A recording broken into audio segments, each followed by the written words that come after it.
Assalamualaikum warahmatullahi taala wabarakatuh. Saya Maulana Wan Hilmi. Pada hari yang mulia ini saya ingin berkongsi sepotong hadis berkenaan dengan husnul muasyarah, pergaulan yang baik. Jadi masya-Allah, agama Islam adalah agama kemasyarakatan. Agama Islam tidak mengajar kita untuk mementingkan diri sendiri. Bahkan agama Islam mengajar umatnya menjadi umat yang prihatin terhadap orang di sekeliling kita. Dan sudah tentu di antara insan yang paling hampir dengan dalam hidup manusia, yang mana jiran ini pun satu nikmat yang baik. Lebih-lebih lagi jiran yang baik adalah merupakan satu nikmat yang sangat besar di sisi Allah Subhanahu wa taala. Al-jar qabla ad-dar. Itu sebelum kita memilih, seseorang nak memilih rumah untuk dibeli, kawasan untuk ditempati, hendaklah dia terlebih dahulu memilih jiran yang baik, kerana jiran yang baik ini satu rahmat yang besar daripada Allah Subhanahu wa taala.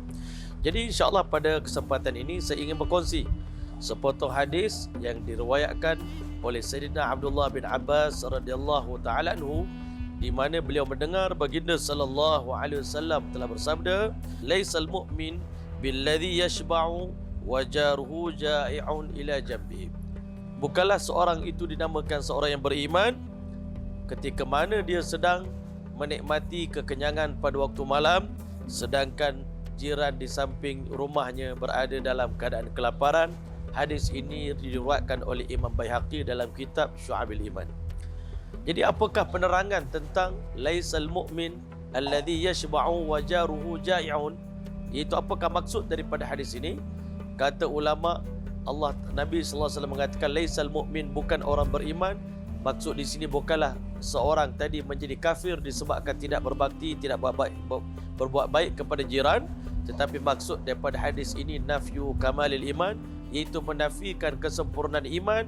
Tidak sempurna iman seorang di kalangan kamu ketika mana dia bermalam dalam keadaan kenyang, keluarga dia dalam keadaan kenyang, sedangkan jiran di samping rumahnya dalam kelaparan, dalam kebuluran.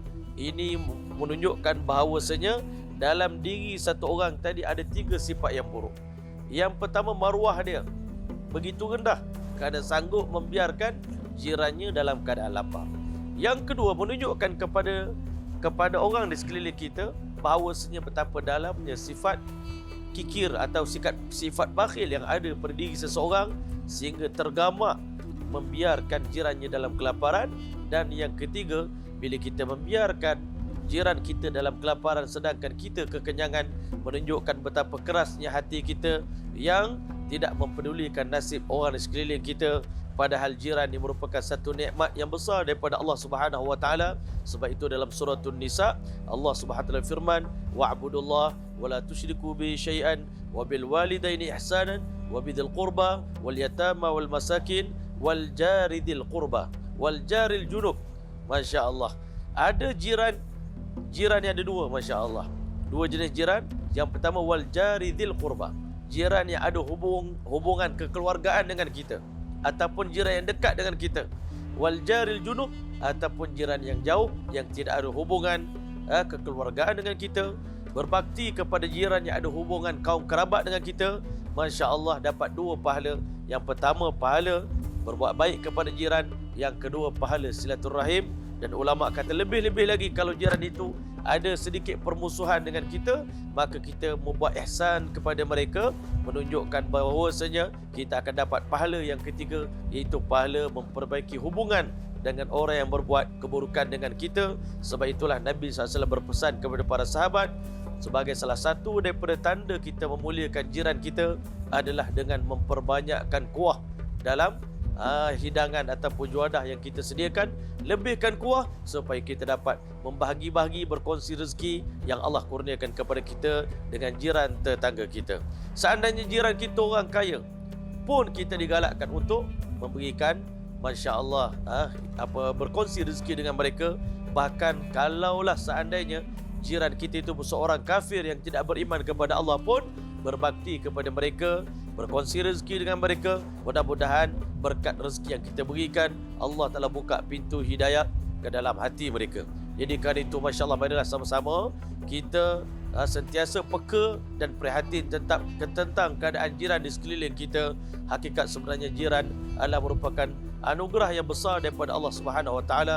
Mudah-mudahan kita termasuk di kalangan mereka yang senantiasa mengutamakan jiran tetangga, bahkan bahawasanya berbakti kepada jiran adalah salah satu daripada amalan-amalan ahli syurga, dan menyakiti jiran adalah merupakan salah satu daripada amalan yang akan menjerumuskan seseorang ke dalam api neraka.